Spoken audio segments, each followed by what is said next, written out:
Bonjour à tous.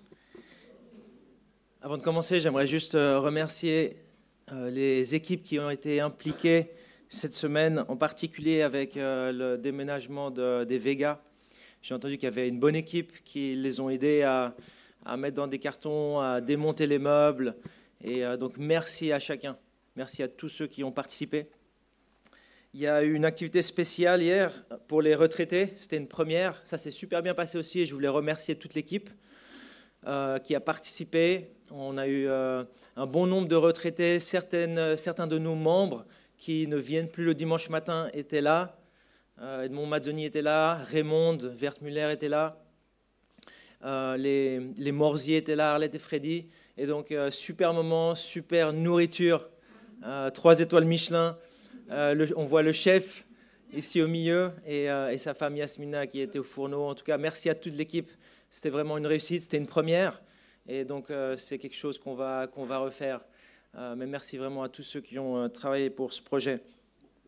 Je voulais aussi vous rappeler le petit défi que je vous avais lancé le 5 janvier, le tout premier dimanche de l'année, de prier pour quelqu'un qui n'est pas encore chrétien, que vous connaissez, que vous avez à cœur.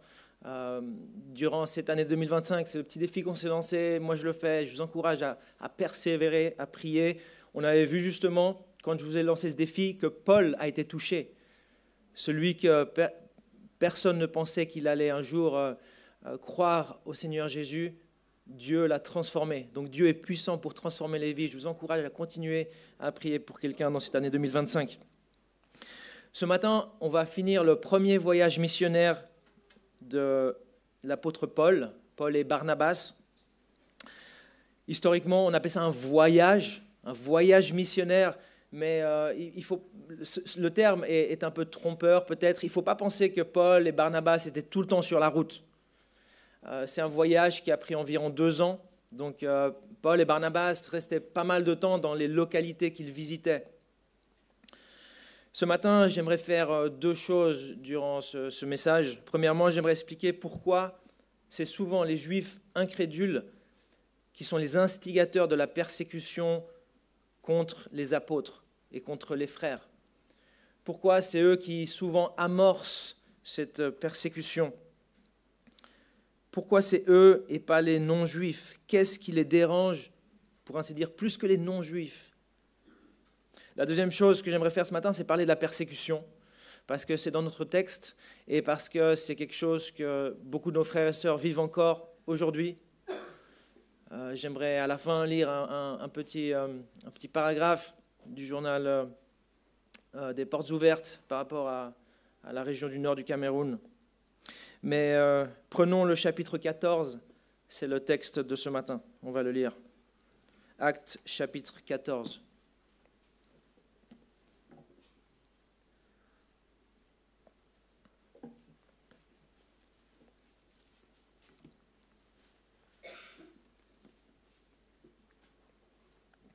Et on va s'arrêter au verset 20 et après on lira la suite plus tard. Acte 14, verset 1 dit « À Iconium, de même, Paul et Barnabas entrèrent dans la synagogue des Juifs, et ils parlèrent de telle manière qu'une grande foule de Juifs et de non-Juifs crurent. Mais les Juifs restés incrédules excitèrent l'esprit des non-Juifs et provoquèrent leur hostilité contre les frères. Paul et Barnabas restèrent donc assez longtemps à Iconium. Ils parlaient avec assurance, appuyés sur le Seigneur qui rendait témoignage à la parole de sa grâce, en permettant qu'il se fasse par leur intermédiaire des signes miraculeux et des prodiges. La population de la ville se divisa. Les uns étaient du côté des Juifs, les autres du côté des apôtres.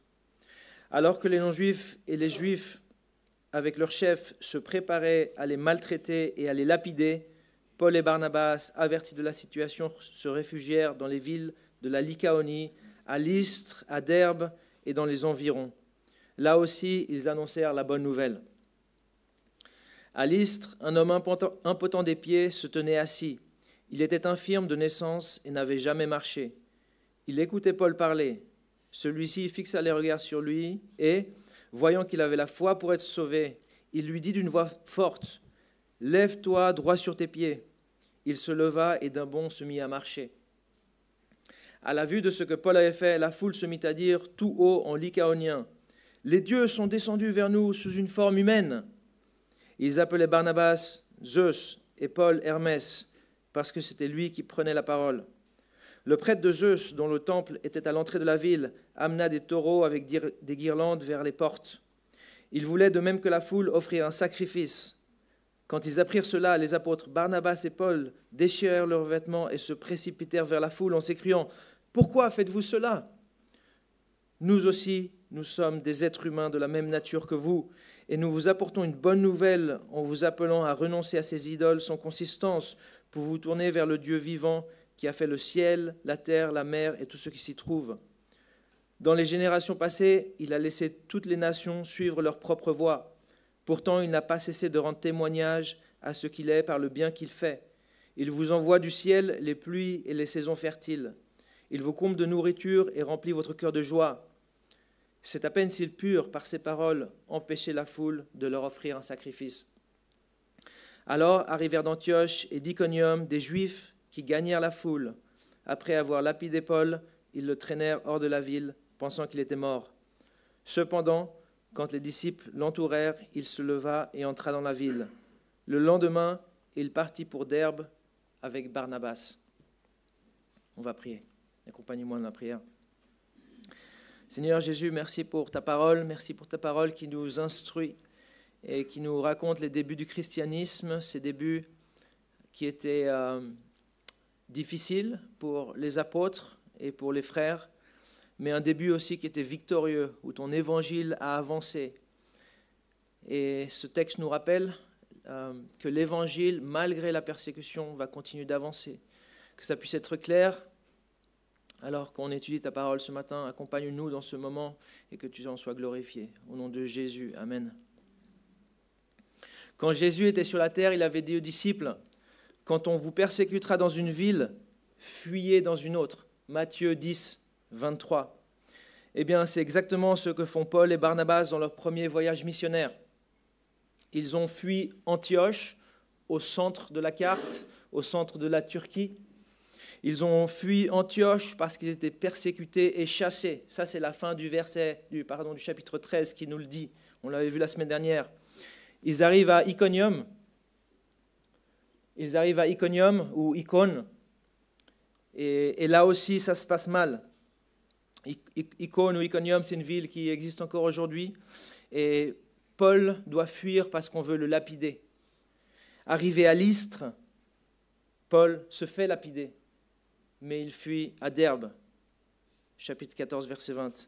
Ce matin, le message s'intitule ainsi « Premier voyage missionnaire de Paul, fuyant de ville en ville à cause du scandale de l'Évangile ».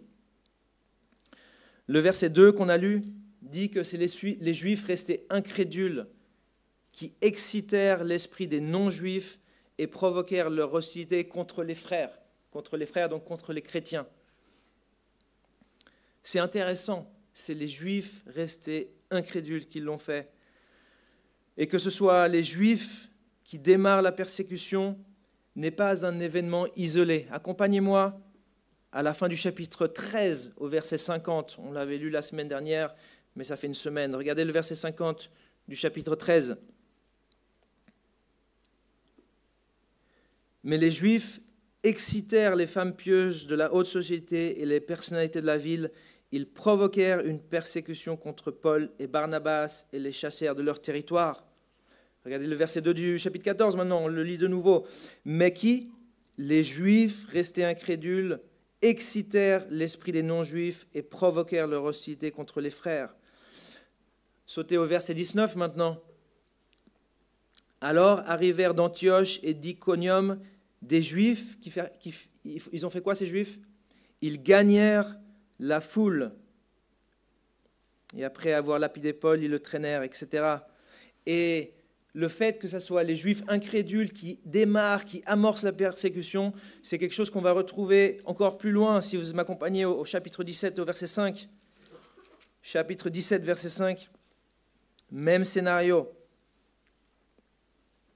Cependant, les Juifs restés incrédules prirent avec eux quelques vauriens qui traînaient sur les places provoquèrent des attroupements et semèrent ainsi le trouble dans la ville. Pourquoi c'est les Juifs les instigateurs de la persécution menée contre Paul? Aux non-juifs aussi, Paul disait de se repentir de leurs péchés. Aux non-juifs aussi, Paul disait que le vrai Seigneur, c'était Jésus et qu'il devait s'y soumettre.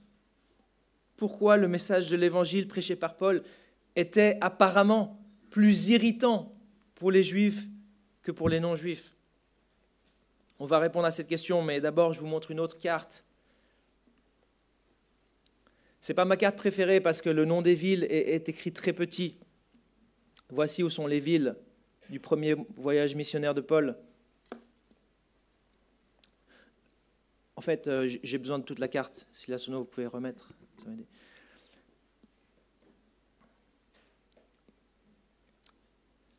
Le problème de cette carte, c'est le nom des villes est très petit, mais l'intérêt, c'est les provinces romaines. L'Empire romain était divisé en provinces. Et ça, c'est les provinces romaines à l'époque de Paul, au 1er siècle. Toutes les villes de ce premier voyage missionnaire, Antioche de Pisidie, Iconium, Lystre et Derbe, dans quelle province romaine sont-elles? C'est en anglais? C'est la Galatie. La Galatie. En quoi c'est significatif, ça? C'est significatif pour la lettre aux Galates. Quand Paul écrit aux Galates, il écrit aux chrétiens d'Antioche de Pisidie, au milieu de la carte, d'Iconium, de Lystre et de Derbe. Quand Paul écrit l'épître aux Galates, il écrit à ces chrétiens-là. Donc la lettre aux Galates, elle peut nous donner des éléments d'information ou de confirmation par rapport à l'opposition et la persécution des Juifs. Donc on va y aller un peu plus tard. Je reprends ma question. Pourquoi le message de Paul est-il apparemment plus irritant pour les Juifs que pour les non-Juifs?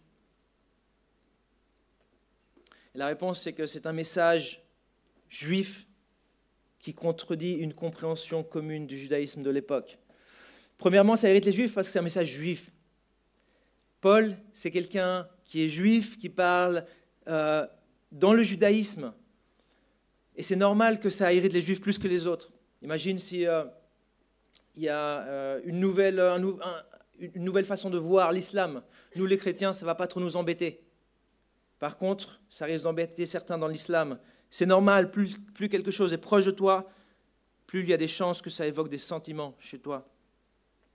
Donc ça a embêté les Juifs parce que c'était un message qui était essentiellement juif, provenant d'un Juif, et pas n'importe lequel. Paul, c'était un Juif qui avait étudié sous le grand rabbin Gamaliel. Maintenant, où est-ce que le message de Paul contredisait une compréhension commune du judaïsme de l'époque? Eh bien, Paul, dans son message, dans le message de l'Évangile, Paul offrait l'appartenance au peuple de Dieu sans la loi de Moïse. Il disait que les non-juifs pouvaient faire partie du peuple de Dieu sans la circoncision. Il disait qu'ils pouvaient appeler le Dieu d'Israël, le Dieu d'Abraham, Isaac et Jacob, leur Dieu, sans se convertir au judaïsme. Ce n'était pas seulement que Paul prêchait un Jésus qui se disait fils de Dieu et qui était divin. C'était que Paul disait qu'on peut faire partie du peuple de Dieu sans la loi de Moïse. Ce qui dérangeait n'était pas tant l'ajout d'un Jésus divin dans le judaïsme, mais la soustraction d'un Moïse divinisé. Pour beaucoup de Juifs, ce que faisait Paul était vu comme brader le Dieu d'Israël. Faire partie du peuple de Dieu sans la loi de Moïse était vu comme baisser la barre, et la baisser beaucoup trop bas. Beaucoup étaient morts pour observer la loi de Moïse à l'époque des Maccabées, quelques 100 ans avant Jésus-Christ. Et maintenant, Paul disait, tu peux faire partie du peuple de Dieu sans la loi de Moïse. Jusqu'alors, le processus pour faire partie du peuple de Dieu, écoute bien, jusqu'à maintenant, le processus pour faire partie du peuple de Dieu était rigoureux et demandant. Il te fallait te faire circoncire si tu étais un homme, avec les conséquences dans une société qui n'avait pas les antidouleurs qu'on a. Il fallait obéir à toute la loi de Moïse, toutes ses prescriptions, tous ses rites de purification, toutes ses cérémonies, un joug difficile à porter, selon Pierre lui-même. Pour comprendre un peu l'opposition de certains juifs, on peut essayer de se mettre dans leurs chaussures. Tout à coup, un des leurs, parce que Paul, c'est Saul, ou plutôt Shaoul, tout à coup, un des leurs débarque de nulle part et dit aux non-juifs qu'il peut faire partie du peuple de Dieu sans la loi de Moïse. Il dit qu'ils sont le peuple de Dieu au même titre que ceux qui se sont pliés en 4 pour le devenir. C'était le parcours du combattant pour devenir un prosélyte, c'est-à-dire un converti au judaïsme. C'était un parcours du combattant pour devenir un prosélyte, mais aussi pour faire des prosélytes. Et Paul disait aux païens, tu peux faire partie du peuple de Dieu et donc être sauvé sans la loi de Moïse. C'est pas un peu injuste ça? Certains ont certainement identifié ce que faisait Paul comme de la concurrence déloyale. Imagine que tu as une boulangerie. Imagine que tu as une boulangerie et moi je me place en face de ta boulangerie et je distribue des pains et des croissants à tous les passants. Résultat, personne n'entre dans ta boulangerie. Ils ont tout ce qu'il faut. Paul offrait aux non-juifs l'appartenance au peuple de Dieu sans les exigences que les autres demandaient. Alors je répète ce que j'ai déjà dit lors du message de Acte 10 de Corneille. Parce que c'est important. La nouveauté avec la nouvelle alliance, la nouveauté avec Jésus-Christ, une des nouveautés, des nouveautés avec la nouvelle alliance, c'est que les non-juifs peuvent faire partie du peuple de Dieu en tant que non-juifs. Ça veut dire quoi ça? En fait, les non-juifs pouvaient faire partie du peuple de Dieu, mais pas en tant que non-juifs avant Jésus-Christ. Tu pouvais faire partie du peuple de Dieu, même si tu n'étais pas un descendant d'Abraham, Isaac et Jacob. Rahab, la prostituée, n'était pas descendante d'Abraham et Jacob. Elle était rentrée dans le peuple juif. Ruth, la Moabite, était Moabite, mais elle était rentrée dans le peuple de Dieu. En Acte 6, on a parlé de Nicolas, un prosélyte d'Antioche.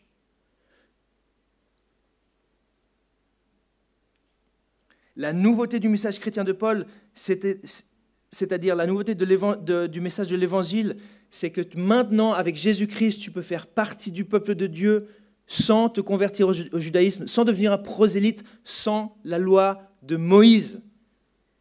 Et ça, c'était quelque chose que les Juifs ne pouvaient pas concevoir.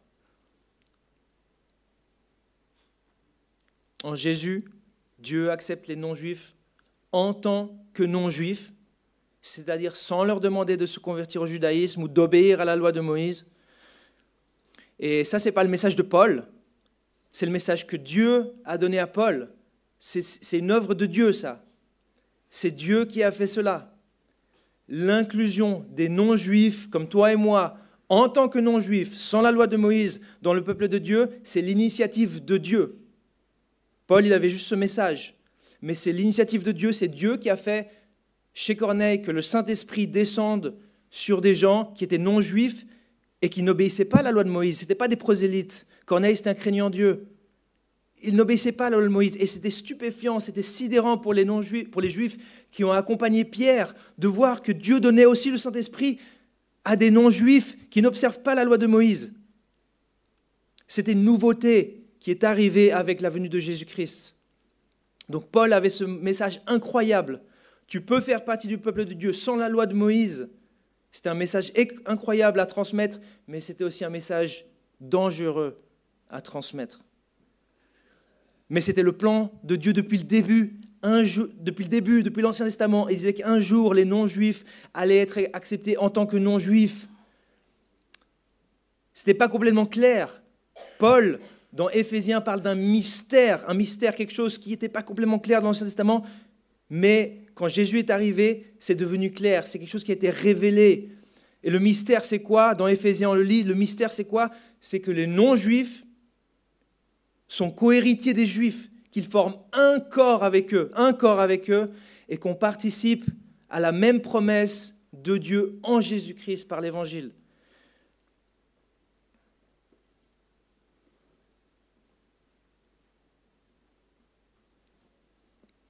Pourquoi le message de Paul était-il si irritant pour les Juifs qui ne croyaient pas? Parce que c'était un message juif qui contredisait une compréhension commune de l'époque, la nécessité de la loi de Moïse pour faire partie du peuple de Dieu et donc d'être sauvé.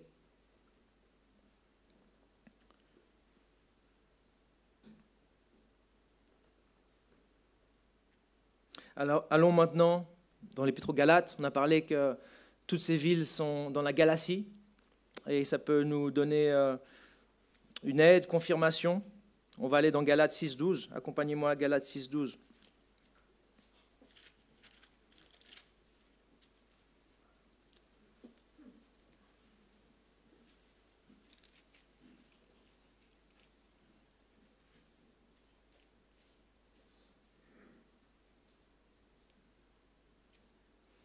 Galates 6.12 dit ceci.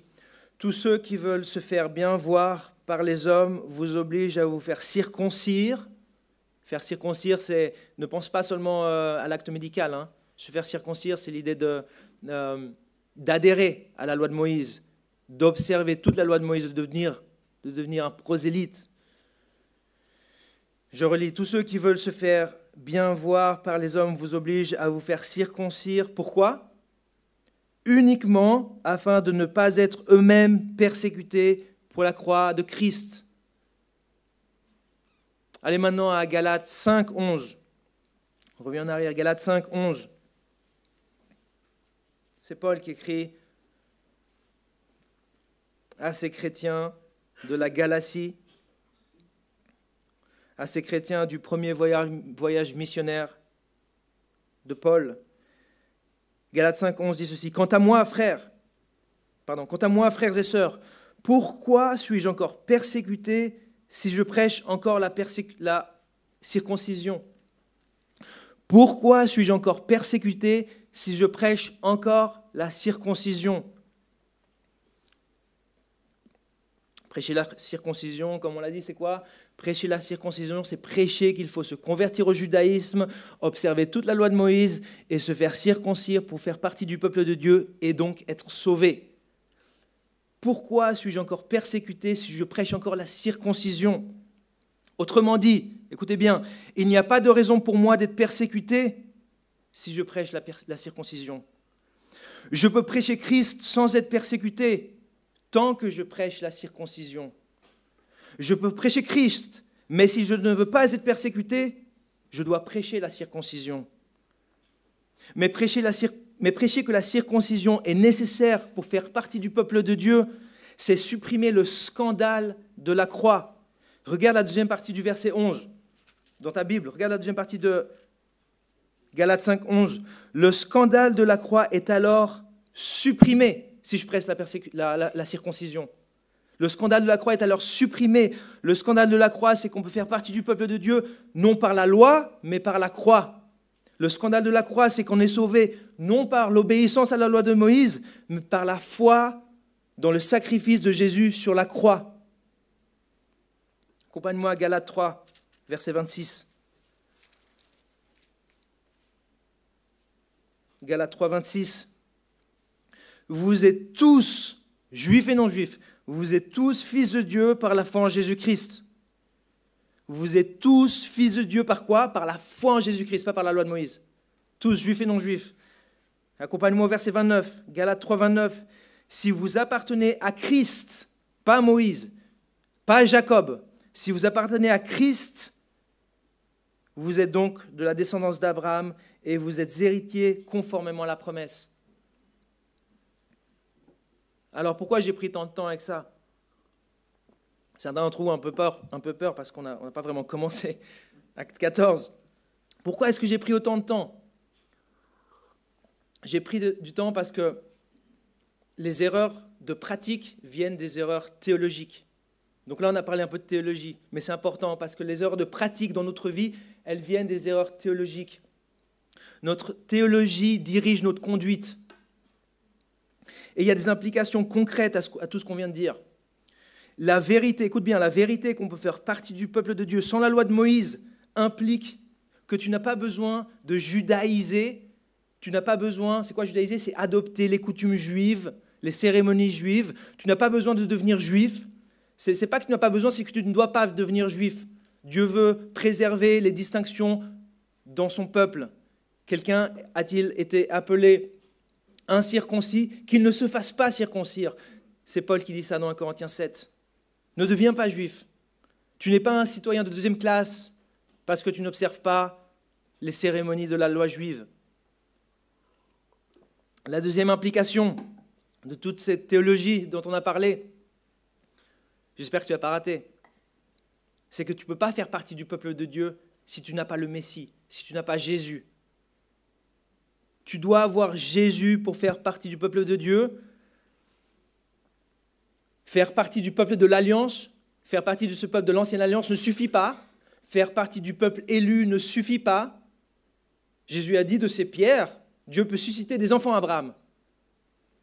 Être descendant de Jacob ne suffit pas. Tu dois avoir Jésus, le Messie. Observer la loi de Moïse ou observer des règles que toi-même tu t'imposerais ne suffit pas. Il faut que tu aies Jésus, le Messie. Si tu as Jésus, tu es dans le peuple de Dieu. Il te faut croire et confier en Jésus, le Messie promis. Donc le message de l'Évangile est un message extraordinaire à proclamer, mais c'est un message dangereux à proclamer. C'est un message pour lequel on peut être persécuté, et c'est justement ce qui se passe avec Paul et Barnabas. Les hostilités, elles démarrent contre les chrétiens d'Icône ou d'Iconium. Et vu qu'il y a de l'opposition, je vous pose la question, vu qu'il y a de l'opposition contre les chrétiens, Paul et Barnabas, ils font quoi? Ils s'en vont ou ils restent? Ils restent. Verset 3, regardez. Chapitre 14, verset 3. Paul et Barnabas restèrent donc. Paul et Barnabas restèrent donc. Les frères, il y a l'hostilité qui démarre contre les frères à Icône. Et à cause de cette hostilité qui démarre, Paul et Barnabas, ils restent et ils les fortifient. Un leader ne peut pas être un trouillard. Un leader ne peut pas être un trouillard. Mais un leader mort, ça ne sert à rien non plus. Donc, maintenant, c'est eux qui sont en danger de se faire lapider au verset 5. Et là, oui. Et là, ils fuient, comme Jésus leur avait dit, fuyez dans une autre ville. Là, ils fuient et ils vont à Lystre. Ils vont à Lystre et on l'a lu. Là, Paul fait un miracle. Il guérit un homme impotent des pieds depuis sa naissance. On a parlé des miracles dans Acte 9, on a fait un traitement détaillé là-dessus. Je ne vais pas tout répéter, je vous invite à écouter la prédication qui est dans la page de l'Église si vous voulez. Ici, avec ce miracle, on voit explicitement une chose qui était implicite ailleurs dans le livre des Actes, c'est que la foi, elle est nécessaire. Elle est nécessaire pour voir l'action de Dieu. Paul, quand il fait le miracle, ou Luc décrit le miracle, il dit que Paul a fait le miracle voyant que le paralytique avait la foi pour être sauvé. Voyant que le paralytique avait la foi pour être sauvé, Paul a fait ce miracle. Dieu ne fait pas des miracles pour les incrédules. Dieu ne fait pas de miracles pour les incrédules. Si tu veux voir l'action de Dieu dans ta vie, il faut que tu crois. Il faut que tu crois. Jacques dit la même chose. Il faut croire. Sinon, tu es comme quelqu'un qui est bougé par les vagues d'un côté et de l'autre. Mais le miracle que fait Paul crée pas mal d'agitation dans un empire romain qui était polythéiste et idolâtre. Et au fait, ce miracle ressemble étrangement à un miracle de Pierre dans Acte 3, quand Pierre avait guéri le paralytique. Il avait dit la même chose, lève-toi, et d'un bond il s'est levé. Par ce miracle, Dieu était en train d'attester la véracité de son nouveau messager, de Paul. Paul n'était pas l'inférieur de Pierre. Par ce miracle, Dieu était en train d'attester que le message de Paul, que tu peux faire partie du peuple de Dieu sans la loi de Moïse, a le sceau divin. Ce message est vraiment le message de Dieu, ce n'est pas le message de Paul, c'est le message de Dieu. Tu peux faire partie du peuple de Dieu sans la loi de Moïse. C'est le Seigneur qui a permis à Paul de faire ce miracle. Et ce miracle, il crée pas mal d'agitation dans cet empire romain qui était polythéiste et idolâtre avant le christianisme. Le texte parle du dieu Zeus et du dieu Hermès. Si vous avez la version seconde, ça parle du dieu Jupiter et du dieu Mercure. C'est les mêmes dieux. Ces mêmes dieux avaient un nom grec et un nom romain. C'est les mêmes dieux. Et qu'est-ce qui se passe? Les gens de Lystre disent « Les dieux Zeus et Hermès sont descendus sous forme humaine. » Et là, ils parlent dans leur langue. Donc Barnabas et Saul, ils ne savent pas trop ce qui se passe, mais ils écoutent parler, mais ils ne comprennent rien. Et tout d'un coup, ils arrivent avec des taureaux pour faire un sacrifice. Pas un sacrifice à Yahvé, pour faire un sacrifice à Paul et Barnabas. Et Barnabas et Paul, quand ils voient ça, ils déchirent leurs vêtements en signe de contestation, en signe de dégoût. Et ils ne font pas ce sacrifice. L'arrière-plan historique peut peut-être nous aider à comprendre l'absurdité de ce comportement. L'histoire raconte qu'il y avait eu une inondation dans cette région de Lystre dans le passé. Une légende courait comme quoi les dieux, justement, les dieux Zeus et les dieux Hermès étaient venus en forme humaine et ils avaient frappé à la porte pour demander l'hospitalité chez ces gens-là. Et tous leur ont refusé cette hospitalité, sauf un vieux couple qui leur a ouvert leur porte, un vieux couple pauvre. Ils ont ouvert la porte à ces dieux qui seraient venus. Et ces dieux-là, pour récompenser ce vieux couple et pour punir les autres, ils auraient tué tous les autres et ils auraient honoré ce vieux couple. C'était une légende qui courait à l'époque, qui existait. Et donc peut-être l'absurdité ici de vouloir offrir un sacrifice à Paul et Barnabas, ils se diraient, la dernière fois ça s'est mal passé, la dernière fois que les dieux sont venus, il y a eu cette inondation et tout le monde a été tué. Maintenant il faut vraiment les honorer, ils reviennent de nouveau et on va faire sacrifice. À cause de cette légende ou pas, les gens de Lystre ont cru que Paul et Barnabas étaient des dieux venus sous forme humaine, le dieu Zeus et le dieu Hermès. Combien les choses ont changé grâce au christianisme, j'ai envie de dire. Si ce n'était pas pour le christianisme, beaucoup de gens qui aujourd'hui se bénéficient du christianisme seraient encore dans la superstition et dans l'obscurité.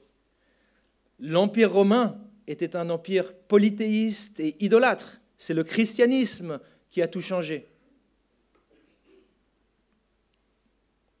Quand Paul et Barnabas comprennent ce que veulent faire ces gens, comme on l'a dit, ils déchirent leurs vêtements, ils sont consternés. Et là, Paul, il profite, il saute sur l'occasion pour faire un message, pour leur donner un message, pour leur dire d'abandonner tous ces faux dieux et se tourner vers le seul vrai Dieu.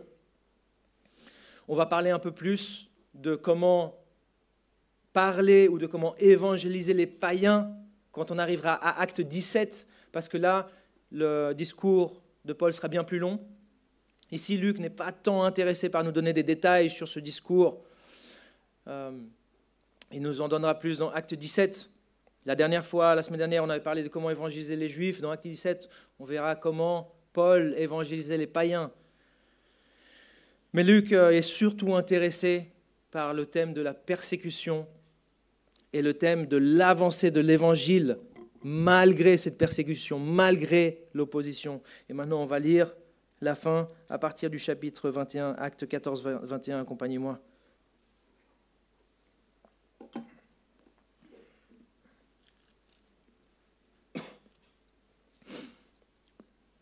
Après avoir évangélisé cette ville, donc la ville de Derbe, et fait un certain nombre ou un grand nombre de disciples, il retournait à Lystre, à Iconium et à Antioche. Il fortifiait l'esprit des disciples, les encourageait à persévérer dans la foi et disait « C'est à travers beaucoup de difficultés qu'il nous faut entrer dans le royaume de Dieu. » Ils désignèrent des anciens dans chaque église et après avoir prié et jeûné, ils les confièrent au Seigneur en qui ils avaient cru. Traversant ensuite la Pisidie, ils vinrent en Pamphylie. Ils annoncèrent la parole à Perge, puis ils descendirent à Attalie. De là, ils embarquèrent pour Antioche, l'autre Antioche de la province romaine de la Syrie, aujourd'hui en Turquie, à droite de la carte. De là, ils embarquèrent pour Antioche, leur point de départ, où on les avait confiés à la grâce de Dieu pour la tâche qu'ils venaient d'accomplir. Après leur arrivée, Paul et Barnabas réunirent l'Église. Ça, c'est environ 2 ans plus tard. Hein. Après leur arrivée, Paul et Barnabas réunirent l'Église et racontèrent tout ce que Dieu avait fait avec eux et comment il avait ouvert la porte de la foi aux non-juifs. Ils restèrent assez longtemps avec les disciples. Donc Paul et Barnabas sont à Derbe et ils ne prennent pas le chemin le plus court. Le chemin le plus court, ça serait faire le chemin à pied. Et même Paul aurait pu s'arrêter là où il a grandi, à Tars, et arriver à Antioche. Non, ils rebroussent chemin. Ils rebroussent chemin et ils vont fortifier les disciples. Ils les fortifient, ils les encouragent à rester attachés à la foi, à rester attachés à Jésus seul, à ne pas ajouter la loi de Moïse, ils n'ont pas besoin. Et ils reviennent aussi pour leur déclarer que c'est par beaucoup de difficultés qu'il nous faut entrer dans le royaume des cieux. Je crois que une chose que nous rappelle ce premier voyage missionnaire de Paul, c'est que la persécution fait partie de la vie du chrétien. C'est ce que Paul dit au verset 22. C'est à travers beaucoup de difficultés qu'il nous faut entrer dans le royaume de Dieu. Le mot difficulté là, c'est des difficultés pour la foi. C'est le même mot que dans Matthieu 24, quand on parle de la grande tribulation, la grande persécution, c'est le même mot qu'il utilisait. Les questions de difficulté pour la foi. Plus tard, à la fin de sa vie, Paul dira ceci à Timothée. De ton côté, tu as suivi de près mon enseignement, ma conduite, mes projets, ma foi, ma patience, mon amour, ma persévérance, ainsi que les persécutions et les souffrances que j'ai connues à Antioche, premier voyage missionnaire, à Antioche, à Iconium, à Lystre. Quelle persécution n'ai-je pas supportée, et le Seigneur m'a délivré de toutes. Du reste, tous ceux qui veulent vivre avec piété en Jésus-Christ seront persécutés. Alors aujourd'hui, ce n'est pas encore la grande persécution de laquelle Jésus parle en Matthieu 24, mais il y a des chrétiens qui sont persécutés en ce moment même dans d'autres endroits du monde. Certains dorment loin de leur village, dans les montagnes, sous des rochers à cause de la persécution. Ça se passe au Cameroun, au nord du Cameroun, à droite du Nigeria. Ils appellent ça la zone rouge. Je lis dans Porte ouverte. Je vous encourage à lire. Hein. Ça donne les larmes aux yeux, mais ça aide à prier aussi. Hein. Je vous lis un paragraphe. Le titre du paragraphe, c'est « Dormir caché sous les rochers ». Au nord du Cameroun. Les terroristes ne viennent pas toutes les nuits, mais quand ils débarquent, rien ne résiste à leur folie. Tout est pillé, brûlé, et les non-musulmans sont sommairement assassinés. Selon le pasteur Mustapha Samuel, un partenaire de Porte ouverte, Boko Haram demande aux personnes de réciter des parties du Coran. Si la récitation est de bonne qualité, ils te laissent vivre, car tu es musulman. Sinon, tu dois te convertir ou mourir sur le champ. Et il y a des témoignages de mamans qui ont perdu leur mari et leurs enfants. C'est terrible. L'Église est persécutée aujourd'hui même. Il faut qu'on prie pour eux. Il faut prier pour l'Église persécutée. Et il faut prier pour nous-mêmes aussi. Il faut prier pour toi-même aussi par rapport à la persécution. Parce qu'un jour, peut-être, il y aura la persécution dans ta vie. Jésus parle d'une grande persécution à venir qui n'est pas encore arrivée, avant le retour de Jésus-Christ. Sera-t-elle de notre vivant ou pas? On ne le sait pas. Mais Jésus avait dit à ses disciples, restez en éveil, priez en tout temps pour que vous ayez la force d'échapper à tous ces événements qui vont venir sur la terre et que vous vous teniez debout devant le Fils de l'homme, Jésus-Christ, quand il revient. Il faut prier pour l'Église persécutée, mais tu dois prier pour toi aussi, parce qu'un jour, ça sera peut-être nous.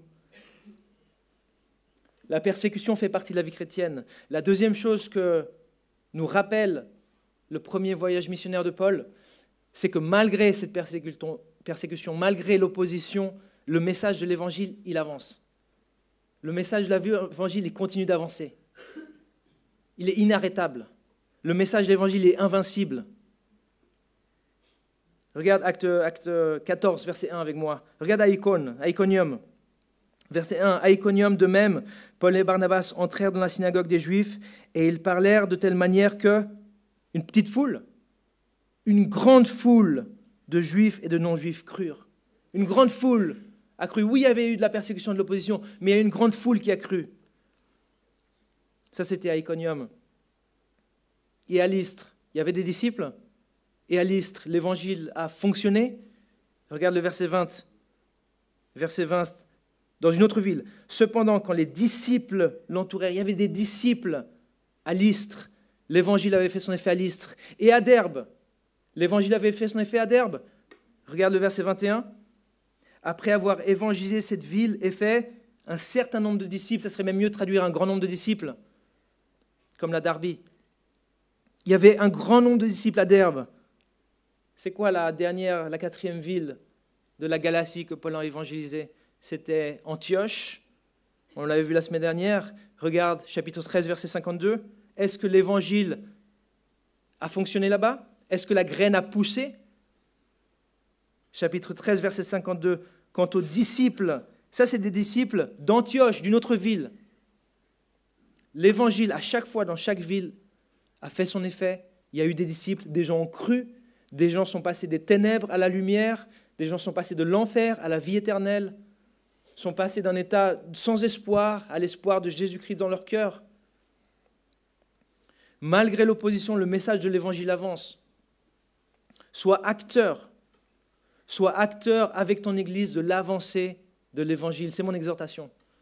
Sois acteur avec ton Église de l'avancée de l'Évangile. Prends part à la mission de l'Église d'annoncer l'Évangile. Prends part à la mission de l'Église de faire des disciples. L'Évangile avance. Même en 2025 à Genève, il y a 5 personnes dans le cours de préparation au baptême. Il y a 5 personnes qui veulent se faire baptiser dans notre Église. Et il y a plein d'autres églises à Genève. Il y a 5 personnes. L'Évangile continue d'avancer aujourd'hui. À la réunion de prière la semaine dernière, on a eu un contact avec une de nos missionnaires, une des missionnaires que l'on soutient. Et là aussi, là-bas aussi, l'Évangile avance. Mon exhortation, c'est ajoute ta pierre à l'édifice. Participe à la mission de l'Église d'annoncer l'Évangile. Participe à un projet voué au succès. C'est voué au succès. L'Évangile va avancer, que tu participes ou pas. Moi, je t'encourage à y participer. Ajoute ta pierre à l'édifice. Soutiens une Église qui prêche cet Évangile. Ne sois pas juste un observateur, sois un acteur de cette avancée de l'Évangile. On va s'arrêter là pour aujourd'hui. On a lu que sur le chemin du retour, Paul et Barnabas non seulement fortifiaient les disciples dans chaque ville, mais on a aussi lu qu'ils désignèrent des anciens dans chaque église. La semaine prochaine, on va parler des anciens, des pasteurs, de la gouvernance d'église. On va parler, est-ce qu'un pasteur c'est la même chose qu'un ancien? Est-ce qu'il faut un pasteur? Est-ce qu'il faut plusieurs pasteurs? On va parler de toutes ces questions-là la semaine prochaine. Je vous invite à étudier le texte et à venir. Je vous invite à prier pour finir maintenant. Seigneur Jésus, merci pour l'avancée de l'Évangile. Merci parce que malgré l'opposition, cet Évangile est voué au succès. Ceux qui sont destinés à la vie éternelle vont croire. Et on peut avoir cette assurance que ça vaut la peine d'y participer. Et je te demande, Seigneur, qu'on ait cette envie de participer dans ce projet, le projet du royaume de Dieu, le projet de l'Évangile, qu'on soit impliqué dans notre Église avec notre temps, avec nos dons, avec notre argent, et qu'on participe, qu'on soit acteur de cette avancée de l'Évangile, qu'on n'ait pas de regret là-haut au ciel de ne pas avoir fait un peu plus. Je te demande d'être encouragé par ce qui est en train de se passer dans le monde. Merci pour cet Évangile qui avance même ici à Genève.